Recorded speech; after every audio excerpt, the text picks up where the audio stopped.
네, 코로나19 여전히 마음을 놓을 수가 없습니다. 수도권에서도 집단 감염이 발생하고 있는데요. 한림대 이재갑 교수 연결해서 현재 상황 좀 짚어보도록 하겠습니다. 교수님 나와 계시죠? 예, 안녕하세요. 네, 안녕하세요. 오늘 서울 백병원에 다녀오셨더군요. 예, 다녀왔습니다. 예, 네네. 예. 대구에 사는 사실을 숨긴 채 입원을 했던 환자가 확진 판정을 받는 바람에 응급실 등 병동 일부가 폐쇄된 것으로 알고 있었는데 지금은 어떤 상황인가요, 병원이요? 일단은 그 접촉자 분류에 대한 부분들은 어제까지 잘 마무리됐고요. 네. 그리고 이제 접촉자들에 대해서 1인 격리, 병실 배정을 해가지고 1인 격리로 다 옮겨졌고요. 네. 그다음에 이제 노출됐었던 지역에 대한 소독들도 어느 정도 마무리가 돼서 네. 일단 병원이 발빠르게 서울시랑 협조를 해서 잘 대처를 하고 있는 것으로 보입니다. 예. 네. 참 이번 일을 보면서 여러 가지 생각이 드는데 일단 이분의 주장은 대구에 거주한다는 사실만으로 진료를 거부하는 병원이 있었다. 그래서 나중에는 이제 백병원에 가서 그 사실을 숨기게 됐다라고 주장을 하셨고 그래서 예. 그렇게 정말 거부하는 병원이 있나 싶기도 했었는데요. 어쨌든 이런 병원도 그렇고 주거지 또 속이는 환자들도 그렇고 이런 상황을 어떻게 대처를 해야 될까요?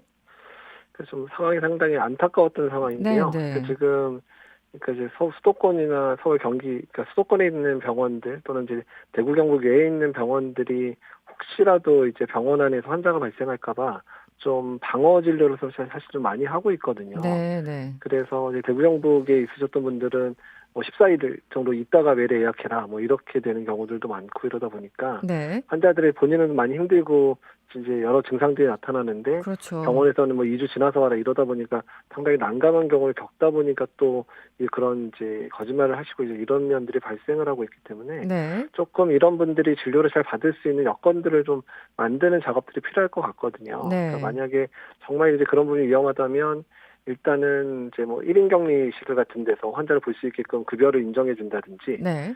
이런 부분을 허락하고 또한 이제 좀 검사도 좀 능동적으로 할 수 있게끔 만들어주면 병원들이 조금 그런 면에서는 좀 자유롭게 준비를 할 수 있지 않을까 생각도 좀 듭니다. 특정 병원을 지정하거나 이럴 수는 없을까요? 근데 이제 특정 병원을 지정한다는 것 자체가 사실 대구 네. 경북 지역에서 서울에서 진료를 받고 있는 분이 상당히 많거든요. 네. 그래서 특정 병원만 지정하게 되면 그 부분들 감당이 상당히 어렵고요. 오히려. 또 네. 그다음에 게다가 또 진료 과목도 상당히 다양하기 때문에 네. 특정 병원이 정말 모든 과의 진료가 가능한 그런 병원들이 또 그런 역할을 감당하려고 하지도 않을 것 같아서 네. 그 하게 되면 공공병원이나 이런 데서 해야 되는데 그 진료 수요를 다 감당도 못하는 상황이 발생할 수 있어서 네. 좀 여러 가지 그런 부분들에서는 딜레마가 좀 있습니다. 어려운 상황이군요. 음. 알겠습니다.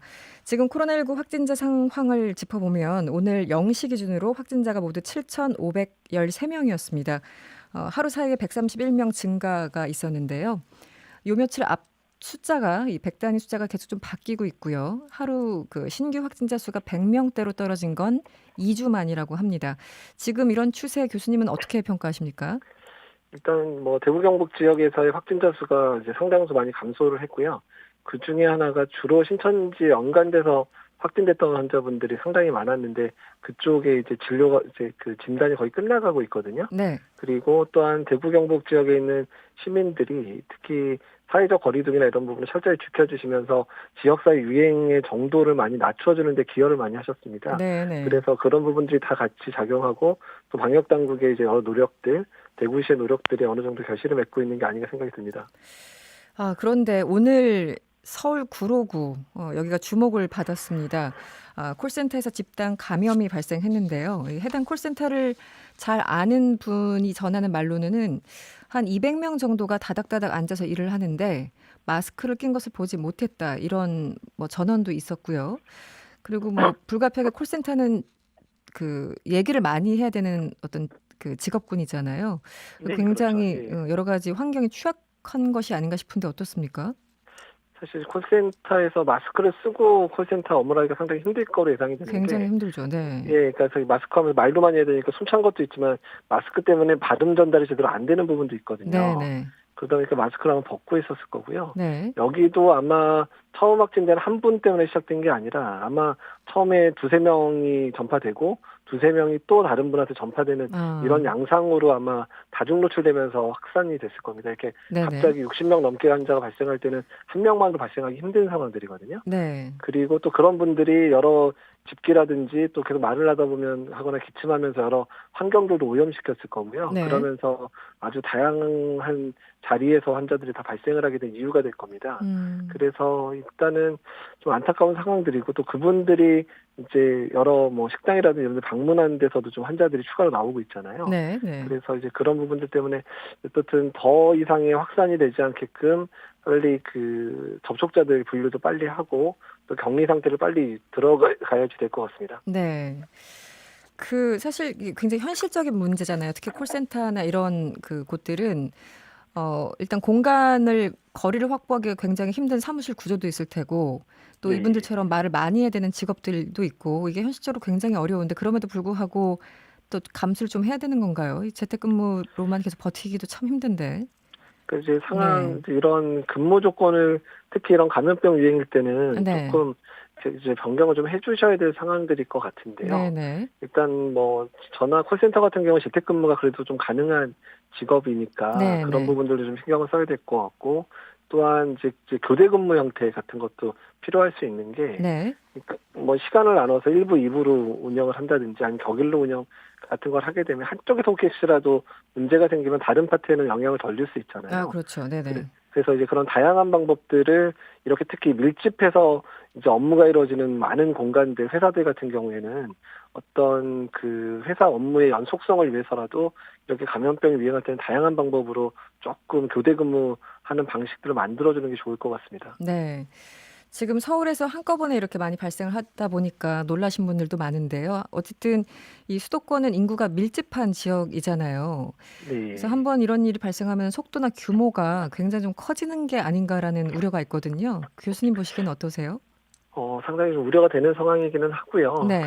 그래서 말씀드린 대로 이분 확진자들 동선들 또 추가로 확진될 분들에 대한 격리라든지 추가 노출, 접촉자들에 대한 관리 부분이 상당히 중요합니다. 그래서 그 사람도 그 추가 확진된 사람에 의해서 또 다른 추가 확진이 발생하거나 아니면 네. 이분들이 또 다른 다중이용 시설을 이용하면서 그렇죠. 집단 발병에 네. 또 씨앗이 될 수도 있는 부분들이 있으니까 이런 부분들에서 적절하게 지금 당장에 좀 급하게 좀 조치를 많이 해야 될 것 같고요. 네. 특히 이 건물 자체가 또 뭐 웨딩홀이라든지 또 다중 이용 시설이 많은 건물이었더라고요. 네, 네. 그래서 일단은 이 건물 자체에 본인도 이제 이런 문제 터진 거를 모르고 있는 분들도 있을 수 있기 때문에 네. 이런 부분들을 여러 홍보 매체를 통하거나 재난 문자를 통해서 그 환자가 발생했던 기간에 그 건물에 갔던 분들에 네. 대한 정보를 충분히 전달하는 것도 필요할 거라 생각이 됩니다.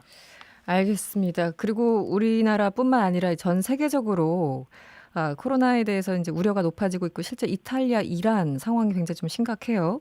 그리고 네. 미국에서도 이제 좀 공포감이 시작되는 것 같고 세계보건기구가 팬데믹의 위협이 매우 현실화됐다 이렇게 진단을 했습니다. 네. 교수님은 어떻게 판단하세요? 지금 상황은 이미 이제 WHO의 기준상은 팬데믹이 시작된 거로 봐야 됩니다. 왜냐하면 네, 이제 WHO가 가나라는 2개 지역 이상에서 지역사회 유행이 이제 확산되기 시작을 하게 되면, 그러니까 페이크 그런 위기 상태를 선포하는 것뿐만 아니라 이런 팬데믹 선언을 할 수 있는 조건이 다 갖춰진 거고요. 네. 발병 양상이 유럽과 아시아에서 이제 아주 광범위하게 확산이 되고 있고 미주에서도 이제 확산이 되고 있기 때문에 팬데믹 상황으로 봐야 될 겁니다. 지금 현재는 이게 네. 팬데믹이라는 게 동시다발적으로 상당히 꽤 많은 수가 발생할 때 나름의 기준이 있는 건가요? 굉장히 주관적이라는 얘기는 들었었는데 지금 상황은 그러니까 충분히 성숙한 환경이란 말씀이신 거죠? 네, 맞습니다. 좀 전문가들이 판단할 때 이 팬데믹의 시작이라고밖에 얘기할 수 있는 상황들이 유럽이나 미국이나 또 일본, 네. 한국, 중국에서 발생하고 있기 때문에요. 음, 이거는 팬데믹 상황으로 이제 관주하고 네. 팬데믹 상황에 맞는 대비 단계를 시작해야 되기 때문에 오히려 빨리 인정을 하는 게 오히려 국가들 음, 간의 어떤 협력이라든지 네. 노력들을 이제 전체적으로 이제 합력을 할 수 있기 때문에요. 좀 네네. 중요한 상황입니다. 지금 이탈리아가 굉장히 심각한 급격하게 확산되고 있어요. 그리고 미국 등도 이제 사망자도 이미 많이 발생했고 해외 상황은 어떻게 보십니까? 왜냐하면 해외에서 이런 일이 발생하면 또 이게 우리나라와도 직간접적으로 영향이 있을 것 같아서요. 특히 이제 이탈리아 상황이 상당히 우려되고 이탈리아하고 이란이 상당히 우려되는데요. 네. 예, 그러니까 지금 사망자가 우리나라보다 훨씬 많이 발생을 하고 있는 데다가 네네. 그렇게 사망자 발생하는 비율로 아마 추정을 하면 아마 진단을 못 받고 있는 확진 환자 상당수 있을 거라 예상이 되기 때문에 네. 지금 발표된 규모의 한 3, 4배 이상 확진자가 있을 가능성이 높거든요. 네. 그리고 이렇게 한번 이제 확진자도 늘어나고 중증 환자가 늘어나게 되면 의료 체계 자체가 감당을 못 합니다. 그래서 중증 환자들의 중환자 치료가 잘 안 되다 보니까 사망률이 더 늘어나는 악순환이 벌어지거든요. 그러니까 네. 초기 우한에서 벌어졌던 상황이 좀 이태리나 이란에서 좀 벌어지고 있는 상황이거든요. 네네. 그래서 이 부분에 대해서 적극적으로 개입하지 않으면 잘못하면 더 많은 사망자들 또 더 많은 지역 게다가 유럽 전체 파급 효과가 상당히 크게 나타날 수 있고 중동에서도 비슷한 상황이 벌어질 수 있기 때문에 지금 이탈리아 내에서의 상황들은 사실 유럽 전체가 협력을 해가지고 막아야 될 상황이라고 보시면 됩니다. 알겠습니다. 교수님 말씀 들으시면서 김경태 님이 문자 주셨어요. 팬데믹 상황이 되면 우리 생활에 어떤 점들이 가장 크게 바뀌는지 궁금합니다. 이렇게 문자 주셨습니다. 네. 그러니까 이제 팬데믹 상황이 되면 우리나라가 이제 대구 상황들이 안정되면서 전반적으로 안정 상황이 되더라도 네. 다른 국가가 상황이 나빠지니까 계속해서 재유입 상황들이 계속 벌어질 수 있는 문제들이 있습니다. 그렇죠. 그래서 지금의 상황이 상당히 길게 갈 수 있다는 거를 대비를 해야 된다는 거거든요. 네. 그러니까 우리의 일상적인 삶이라든지 이런 부분들이 계속 바뀌어야 되는 부분들, 사회적 거리두기를 상당 기간 유지를 해야 되는 부분들, 네. 또한 진료 의료 체계도 바꿔서 호흡기 감염 환자들이 지금처럼 뭐 컨테이너나 이렇게 뭐 드라이브스로 만들어진 선별진료소로 하는 것도 한두 달을 있고 아니에요. 네네. 그러니까 호흡기 감염 환자들이 안전하게 진료받을 수 있는 여건들, 시스템들도 갖추어야 되는 상황들이 되고 있기 때문에 네네. 상당히 많은 변화들을 지금 이제 준비를 시작할 때가 된 겁니다. 굉장히 많은 각오와 대비가 필요해 보입니다. 알겠습니다. 지금까지 한림대 강남성심병원 감염내과 교수 이재갑 교수였습니다. 오늘 고맙습니다. 네, 감사합니다.